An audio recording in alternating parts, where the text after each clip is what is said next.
Berkah dalam, saya Rangga Dhamma Adwitya dengan NIM 21L10033. Di video ini saya akan menjelaskan kembali dari apa yang disampaikan oleh Pak Greg dalam video YouTube. Video ini mengenai nilai kebaikan beserta makna dari jurnal internasional yang diberikan. Sebelum itu mari kita awali dengan doa. Dalam nama Bapa, Putra dan Roh Kudus. Amin. Tuhan, terima kasih atas berkat dan bimbingan-Mu pada kami serta penyertaan-Mu sehingga kami dapat mengikuti mata kuliah pendidikan agama. Kiranya apa yang akan kami bahas berguna bagi hidup kami sekarang dan kedepannya. Amin. Dalam nama Bapa, Putra dan Roh Kudus. Amin. Kehidupan kita saat ini mungkin masih merasa baik-baik saja untuk menghadapi tantangan kehidupan. Tetapi belum tentu suatu saat kita mampu menghadapinya. Dalam video tadi, Pak Greg kembali menerangkan tentang nilai-nilai kebaikan dan kebenaran, yang dimana dalam konteks perkuliahan. Dari jurnal tadi tertulis salah satu negara yang paling bahagia yaitu Swiss. Yang kalau berbicara tentang kebahagiaan, kita berbicara tentang nilai-nilai kebaikan yang membuat mereka bahagia, karena salah satu tujuan kebaikan adalah menjadikan manusia bahagia dan hidup tentram. Dalam video tadi, Pak Greg mencontohkan beberapa oknum radikal yang mereka percaya dengan mereka bunuh diri dan membunuh kafir, mereka melakukan kebaikan. Kenyataannya, banyak orang yang mempunyai agama yang sama dengan oknum-oknum tadi merasa terganggu dengan apa yang mereka lakukan, karena dengan banyaknya peristiwa tersebut orang-orang di dunia menjadi Islamofobia. Oke, kembali ke jurnal tadi. Baik adanya kita bisa mempersiapkan peran nilai-nilai dan aksiologi ilmu kebaikan.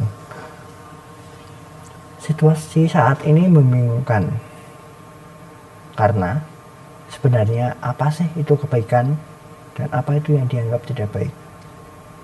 Apakah keduanya pas atau tidak ada yang dianggap baik? Dalam agama Katolik sendiri juga diajarkan mengenai kebaikan. Paus Fransiskus sendiri pernah berkata, Yesus mengajarkan kita bahwa kebaikan harus dilakukan tanpa geger-gegeran, pamer dan kesombongan. Perbuatan baik harus dilakukan dalam kesunyian. Kemudian dalam Roma 12 ayat 19 tertulis, hendaklah kasih itu jangan pura-pura, jauhilah yang jahat dan lakukanlah yang baik. Jika kita perdalam ayat tersebut, kita dapat memahami jika perbuatan baik atau kebaikan itu dilandasi dengan kasih.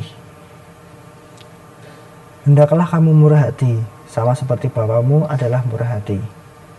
Lukas 6 ayat 36. Pada ayat ini tertulis jika Bapa atau Allah sendiri adalah murah hati. Jika kita anak-anaknya tidak melakukan kebaikan yang berdasarkan hati dan cinta kasih, apakah kita masih pantas disebut sebagai umatnya? Tetapi berbuat baik atau kebaikan juga tidak selalu benar. Dalam Galatia 6 ayat 9 tertulis, janganlah kita jemu-jemu berbuat baik, karena apabila sudah datang waktunya, kita akan menuai jika kita tidak menjadi lemah. Yang saya pahami mengenai ayat di atas yaitu, berbuat baik secukupnya saja dan lakukanlah kebaikan itu dengan diam-diam. Jika kita berbuat baik lalu memamerkannya kepada orang lain, sama saja dengan munafik. Kesimpulan yang dapat saya berikan adalah, dalam menjalani kehidupan kita, terutama sebagai seorang mahasiswa dan sebagai umat yang beragama, berbuat baiklah kepada semua orang, tetapi jangan terlalu berlebihan dan cukup kamu dan Tuhan saja yang tahu, sebab Yesus mengajarkan kita untuk berbuat kebaikan dalam kesunyian. Sekian yang dapat saya jelaskan dan terangkan. Mari kita tutup pembahasan ini dengan doa. Dalam nama Bapa, Putra dan Roh Kudus. Amin. Tuhan, terima kasih bimbingan dan penyertaan-Mu dalam mata kuliah pendidikan agama ini, kiranya kebaikan itu dapat masuk ke dalam diri kami dan mampu membuat kami berbuat baik kepada orang lain dan membuat hidup kami menjadi bahagia dan tentram. Kemuliaan kepada Allah Bapa dan Putra dan Roh Kudus, seperti pada permulaan, sekarang, selalu, dan sepanjang segala abad. Amin. Dalam nama Bapa, Putra dan Roh Kudus. Amin. Terima kasih.